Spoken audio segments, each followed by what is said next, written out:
Before we begin, I want to share a brief note.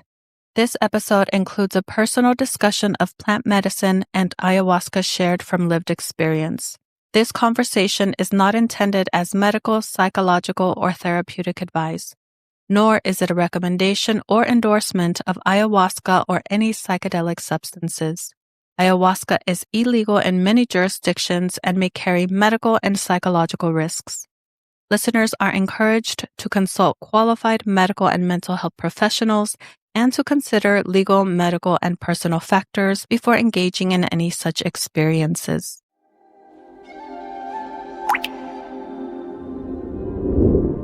Welcome to the Moon Collective Sanctuary. I'm Dr. Lydia Luna, and I invite you to join me on a journey of self-discovery, healing, and transformation as we explore the depths of our inner and outer world to unlock our truest potential. Welcome back to the Moon Collective Sanctuary podcast. Today, we're going to do things a little differently.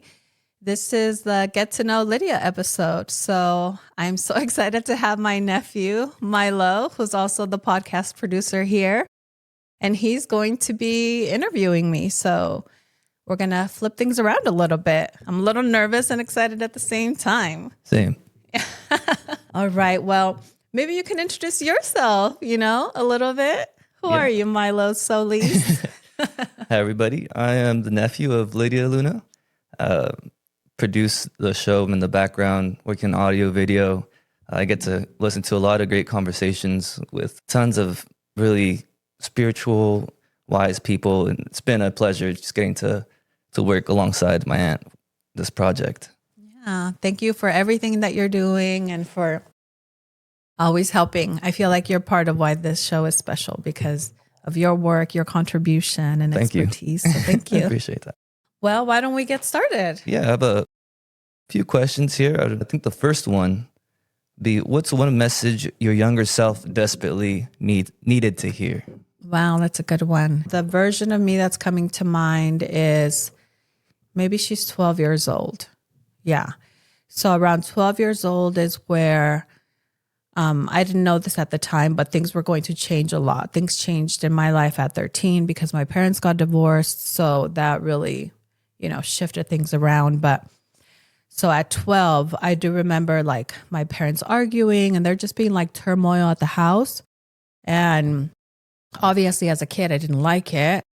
But what I would do to self-soothe is I would lock myself in my room and I would listen to music. And that's, I think, part of why I love to sing because it was like a survival/soothing mechanism for me.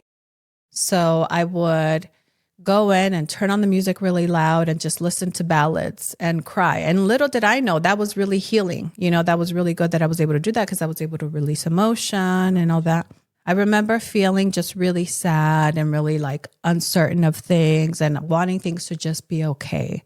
So I think if I could go back, I would tell her like things do get better, like buckle up because there's going to be a roller coaster ride of life, but you turn out okay. Like you actually turn out better than you would have thought, like you're going to discover a peace that you don't know exists yet. You're going to feel a sense of security that you're often wanting and harmony. And I think that's what I would tell her. Just like hang in there, do your best. You're going to be okay. And actually you're going to be better than okay. So just ride the wave. Do you feel like there was a point, like an age where you started to feel a little more like things were on the up and up or? Yeah, I think it came like in almost like moments. Life did become really hard and there was a lot of instability. And then I got married and then there was a lot of instability in my marriage. But obviously there were like glimpses of good moments and happiness and all that.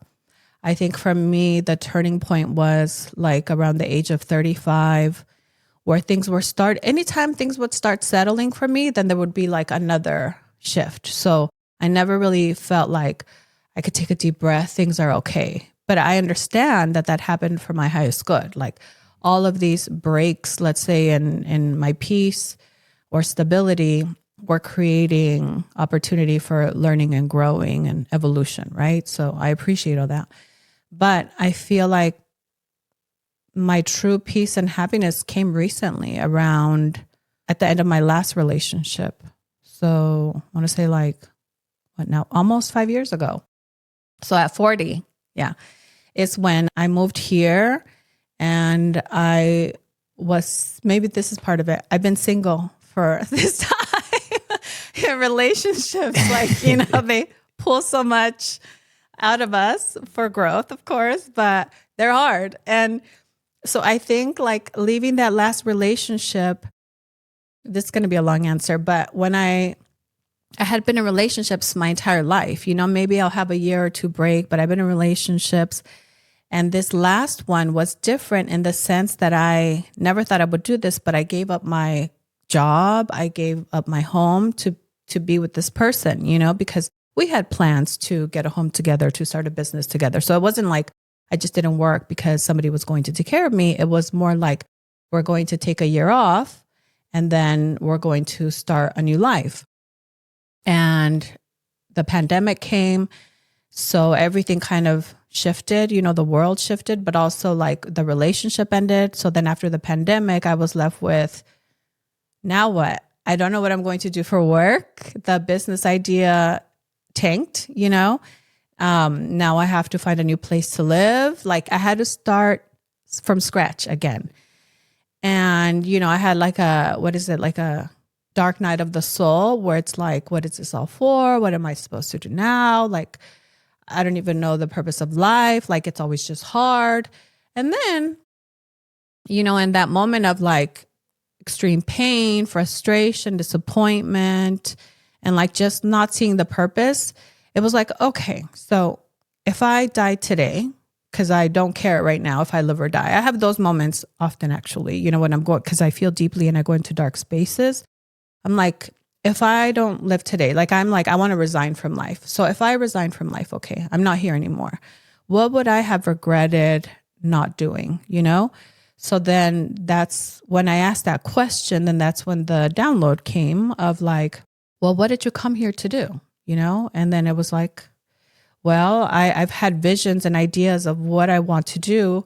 And that's when I was like, I've always thought about having my own business, like where we offer wellness services and do these kind of gatherings and all this stuff, and I would love to be in private practice because it gives freedom and I get to set my own schedule. I don't work for anybody. And obviously that's my background. And so I was just like, just going to do whatever I want. Like, this is the time where I'm just going to do whatever I want because I have nothing to lose and everything to gain and nobody's going to tell me anything and I don't have to answer to anybody. So it was like, let's just bring the vision to life. And because that's what I'll do before I go, kind of thing, And yeah, so I was like, okay, we're going to do this. And it gave me newly found motivation for life because now it's like, now my purpose is to create this vision into the world. And then that led to so many other things, like in creating this vision that I had to connect with people in this space, which then created like these bonds with like-minded people. And then as I saw the vision come to life, I felt proud of myself. It raised my self-esteem. And then, yeah, like it reignited, I guess, my love for life and existing. It's awesome. Yeah, it's interesting how like the biggest setbacks could be like fuel to like, really change your life around. Yeah. I feel like I'm kind of going through that right now too. So right. It's good though. It's good to, have that duality of like things could be really good or like, you could be down in the dumps about it. Like our most recent interview you just had with Eleanor, where you can, choose to love yourself. That's right. And very empowering. And I think it's with choice, right? That's where the choice comes in because I envision like these moments in life creates a crossroad. So like we have the path that says everything is bad, nothing is worth it, I'm not worthy. And I believe it's okay to stay there because it makes you question, reevaluate, all of that. And then there's this other path though that is like, of curiosity, of exploration, of discovery, of like, well, what's over here? I know what this is like because I've been there, right? Like I know what that's like. I know what it feels like. But what's over here? Like, what would happen if I do this? What happens if I just become curious? What happens if I surrender and like take a risk? And that we don't know. And then that's the side with like, when I say limitless potential and limitless possibilities, it really is. We don't know. We get to create that. And that can be exciting, you know? And of course, fear kicks in, but then it's like, do it anyway. That's the thing. I think that's what sets successful people apart from people that have dreams but don't live them out. Going into the fear of like the unknown. We're all afraid. We're all scared. We're all afraid of failure or what people are going to say or of not doing it right or whatever. But do it anyway, because it's only doing it that we get through the fear. Otherwise, it becomes this huge ghost, right? That follows us around all the time. Well, this is I think, kind of somewhat leading into the next question is, who were you before the world told you who to be? That's a good one. That's a good one. And again, I'm just going off with the first thing that comes to mind. So this is not thought out, but for me, music, that's the thought. Like, I love music. I love how it makes me feel. I love the sound. So I think I mean, essentially that's what we are, vibration, right? But to expand on that, I guess I'm, a creative at heart, and I'm very loving. I'm very curious. I love wisdom. I always want to understand, because I remember even when I was little, I would want, like, I can't stand, or I couldn't stand when people would just tell me what to do. Like, I needed to know the why. Like, why is this expected of me? Why is this being asked of me? So, yeah.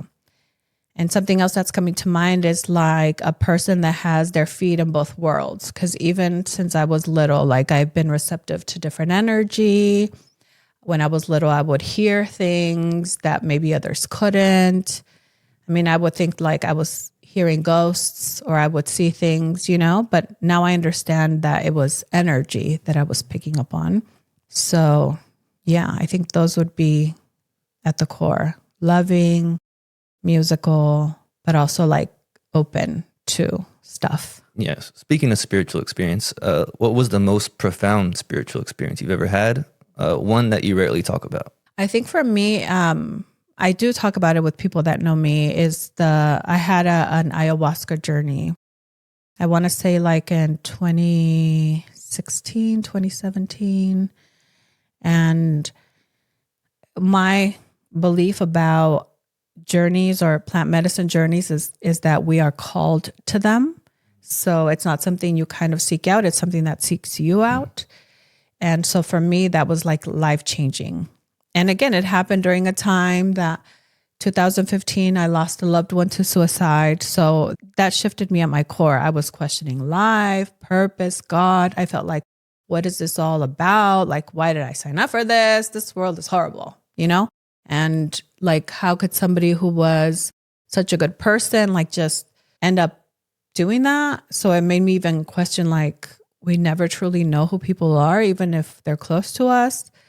And then I felt like a failure because I was already studying psychology at that point. So I felt like I should have known, I should have saved him. So I carried a lot of guilt and shame. I'm going to get emotional. But like, it took time and healing to know that was not my fault, Yeah. Yeah. But what it did is that it set me on this path of like, again, like curiosity and trying to understand everything that happened. So I did therapy, and I felt like it wasn't giving me the answers that I needed. And then that's how I found all this work, like breath work, Reiki, sound baths, because I was just like in search, like honestly, like in search of the meaning of life or meaning of all of it. Because religion too, like, wasn't serving me anymore. I was religious before, but then I was like, what kind of a God would allow this to happen? Like, that's not God. There is no God then, I thought. I know differently now. Yeah. So I had a friend who was like, this was like months, where I was in despair and in grief and probably living in trauma. And I had a friend who was like, have you heard of ayahuasca? Have you tried ayahuasca? You should do ayahuasca. And at first I was like, no, I don't know what that is. That sounds scary. And it was like, no, so many times. So the fear was... Yeah, of the unknown. And But also, you were still kind of curious too, a little bit about I was like curious what it about could do? not or- it. Oh, okay. Yeah, no. At that point, I was like almost like rejecting the unknown. It's not familiar. I don't know what this is. Like, I don't want it. Yeah. Yeah. She would kind of plant the seeds here and there. You know, we would always have deep conversations and she would kind of hint at it. So I guess, you know, I wasn't ready. But at some point, I was like, okay, let me, like, then it became a maybe. And then it became a yes. Like, let me give it a try.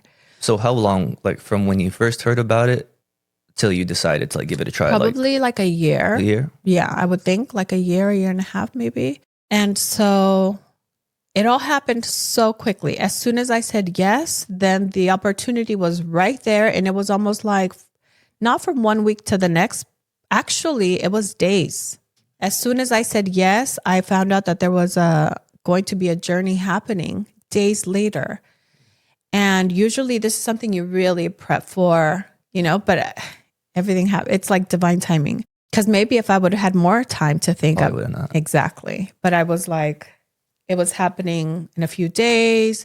So I had to make the plans. I had the call, the prep interview, and I got all the information. So it was like, okay, I have to, because we have to go through a diet before even showing up to make sure that your body is clean. Can't even be like drinking water, right? Before, or is that something? Yeah, you can drink water. You can't drink alcohol beforehand or any substances.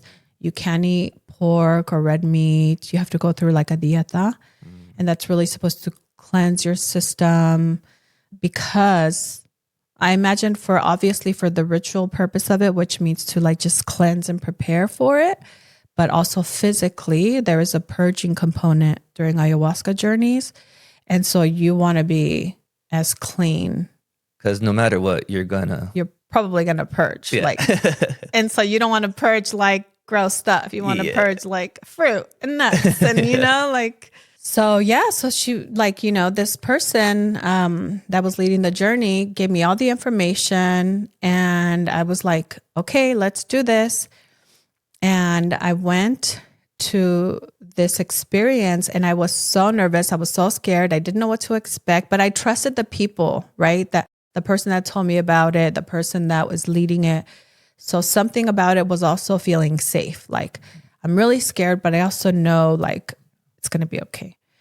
So I show up and I'm so afraid and I'm like, obviously alone. I don't know anybody there. And I'm like, the person that's leading it comes and checks in and asks, how are you doing? And I'm like, oh, I'm so scared. Like, I didn't say I'm so scared. I was thinking, but I just said, I'm scared that I'm going to lose my mind. And this person was like, I hope you do. Whoa. And then I was like, oh my God, what do you mean? Yeah, that would scare me. Yeah, that was like not reassuring, but also like, oh shit, like here we go. It also like, let me know, like buckle up because you're in for a ride, you know? So that helped me prepare like, okay, here we go. And so, yeah, it was such a beautiful, sacred experience. It's a lengthy journey. It's like from sundown to sunup. But in that experience, I was given so much knowledge. My intention, because you have to set an intention too before going. I mean, you don't have to, but one should. I asked for wisdom and understanding. I wanted to understand why everything's happened the way it's happened. My childhood, my marriage, relationships, this loss of a person, like just all the difficulties. I wanted to understand. And I wanted wisdom. I think it's fun to be smart, So I wanted it to know so much that others don't know, the secrets of the universe. So that was the intention. And yeah, it showed up, the magic showed up and I got so much information, so much wisdom and understanding, so much knowledge. I understood the past. So I've done 2 different journeys, 2 ayahuasca journeys. And one of them, the first one was to consolidate my past, the traumas, all of that. The second one was about the present and the future, which I thought was so cool, how it, did all that. It healed the stuff from my past. And not to say that, look at, even still, I can get emotional about my past. I still feel the pain and the wound, but it's an understanding, almost like a different perspective, which helps me understand in a way that it was like necessary to experience all of that. Because it's not just like, oh, you get all this. You don't bypass the healing work. Like this is just like almost the beginning. It can be for people. Either you're doing the healing work and then this shows up and then it helps catapult that, or you're going to be called to this. This is going to open one up so much, and then you have to like do the healing work because it's part of more, This is just a catalyst to exactly start the healing. So I really believe ayahuasca is one of those tools that whoever really feels called to open up in a different way, experience a different level of understanding. This could be a pathway into self-discovery, whether it's the inner self-discovery or discovering some of the truths about our existence and the universe. Like it's that profound. It's not for everybody. Yeah. I want to say, so in a nutshell, this was one of the most profound experiences that really shifted who I am and how I view the world and how I live even. It's awesome. So if you weren't doing this work, what alternate life path do you imagine you'd be living? Remember I said I love music, so I feel like it would have to do something with music. I love fashion. I love creativity. So it would be something in like the artistic realm. I'm not sure how that would have manifested, but I had opportunities. I did do some recording. So I recorded some music when I was younger. And then I had an opportunity to work at a fashion agency, and that was really exciting. So I feel like I would have landed in one of those two areas if I wasn't doing this. But I feel like, yeah, it would have really molded me into a totally different person. I imagine myself more like cutthroat, more living in my ego. And not that those professions mean that that's how somebody would live, but I think that's how. You also got a lot of guidance from this way of life. Exactly.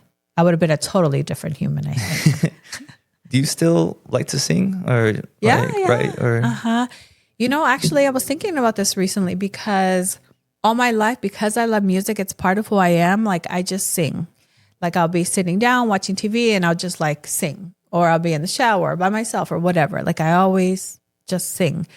But recently I was like, I haven't sang in the same way that I used to sing before. Like I just don't. And I feel like maybe I've been really busy right now. So just consumed with work and life, where that was a sign for me that maybe I'm a bit disconnected from me and I need to slow down and reconnect. And so as soon as I became aware of that and set the intention, now I'm like finding myself singing again. Like I'm intentional about it too. Like I'll put on music that I know that I can sing to, because that's another thing. My music choices have changed recently, and it's music that I don't really sing to or can't sing to. So I'm like, no, I got to bring that back because it makes me feel good. And it's healing, actually. There's been studies now where if you hum, like do the om, like it changes the vibration inside, and it could be healing to oneself. There's like scientific studies now being done about music and sound and vibration and how that can be healing. So I'm like, I need to bring that back. Yeah. It's kind of like how you were saying with the water. How if you speak good to the water, it crystallizes different. I think plants work that way too. Like if you play a certain type of music, they grow even greater. Yes, it's true. Pretty interesting. I feel like that's one of the things, like I haven't become well versed in this, but I know like I've looked up the universal laws, and one of them is about the law of vibration, and because we are energy in our essence, like there's a lot of wisdom that comes to understanding that concept of vibration. If we are vibration, other energies around us are vibration. Like how do we live in harmony? And when there's disharmony, or contrast or these things, like what do we do with that? Like right now we feel it. We feel if we walk into a room and somebody has a different energy, but it's really vibration. And if we can use this as a tool, I feel like it could be very powerful in terms of navigating the world and making things happen for ourselves. So just a couple more questions. How has your connection to the moon, the cycles, and your inner wisdom shaped your life? I feel like it gives me a bit more understanding about how I'm feeling. Now that I am more in touch with my body and even energy, I'll sense shifts and not really understand why, right? So like even the women, like we have our moon cycles, our periods, like before they happen, usually we start feeling differently. We feel more vulnerable, more sensitive, more emotional, more raw.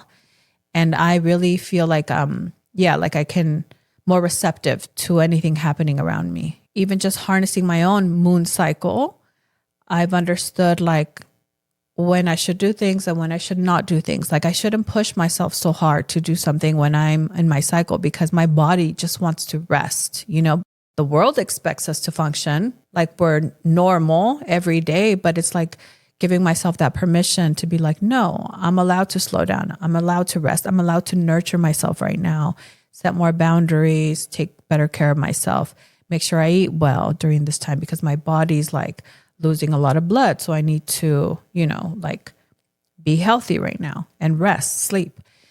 And then with moon cycles, the external, like the actual moon cycles, for me, like now I understand whenever there is a full moon, that's the perfect time energetically. There's a shift, right? So this is the time to let go, to release. Yeah, let go of something that isn't serving you anymore. Make space for something new. Where a new moon, it's like new energy. So it's the time to start a new project, to set new intentions. What do you want to create? And there's so much more in between that I'm not like super familiar with, but every moon stage carries a different energy. And if people want to do the research, like we can then align with that energy and set different intentions. It's real energy. It like, what was it? Last night was a super moon. Yes. And the tides were like super high. Exactly. Exactly. If it can affect those energies and like the greatest force that's on earth, like it could definitely affect us too. We're water too. Like, we're like 70, 80% water. So if the ocean, its massiveness and magnitude can be moved by the moon energy, like how can we not be? Exactly.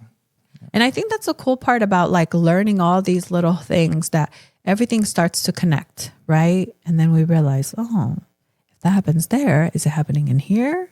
How? And making connections. Cool stuff. Maybe just to close out here, how do you hope people feel after listening to your voice and your story? I hope they feel inspired. I hope they feel optimistic and hopeful that even if life is hard or imperfect or not ideal, that doesn't mean it has to be the reality. It doesn't mean to accept the circumstance. It means that there's opportunity. So if we don't like something, that feeling of I don't like is actually a messenger of our inner guidance system saying we want different. And so it's our duty to then ask, what do we want to be different? And start exploring. And then trying out different things to see this doesn't feel good either. This doesn't feel good either. And then keep trying until something feels good. And then that's the self-discovery part of the journey, right? It's like, that's what I like. I didn't know. I just knew what I didn't like, but that forced me to search for what I did like and then arrive there and then do more of that. So I feel like I want people to not lose hope, to encourage them to just keep living life through a curious lens and to understand that we're like really freaking powerful, like for real. Like sometimes when I really sit with this understanding, like I can cry and laugh and be in pure gratitude to like feel that in my body. Like I want to explode sometimes to be like, oh my God, this is who we are. And then it's kind of limited because I'm in a human body, but if I can like sprinkle this feeling onto everybody, it would be like, you guys, we are so powerful. We really are like limitless beings. We have limitless potential. There are limitless possibilities that we can tap into. We can create our life. We can create our reality by making choices, by being intentional, and by trying and experimenting and chasing that fear. Yes. And knowing that it's only as big as we let it. So that would be what I want people to feel when they hear me. Awesome answer. Yeah. So I think that concludes it for our questions. Okay. You guys got to meet Lydia Luna. Yeah. My aunt. Is there anything else you want to add or? No, I really love these questions. Thank you so much for asking them. Of course. A little nervous. Hope you guys bear with me. I like this actually. Like now he gets to be on the other side. He gets to know what this I like just having like. the headphones on. Yeah. Just being the fly on the wall. That's right. This is cool too. Yeah. So maybe we're going to have you do more of this. We'll see. Well, thank you so much for doing this, for taking part. Thank you for letting me be a part of it. Yes. And thank you guys for tuning in and let us know what you think. Please subscribe. That's really important for us. And like this video and comment if you want to hear more of this. And thank you so much for being a part of our journey. So until next time, take care. Bye-bye. Thank you for joining me on the Moon Collective Sanctuary. Remember, your journey to a more fulfilling and empowered life continues beyond this episode. Until next time, may you remember who you are and stay open to embrace all that life has to offer. Continue your personal transformation beyond this podcast. Explore our range of healing services and upcoming events at mooncollectivesanctuary.com.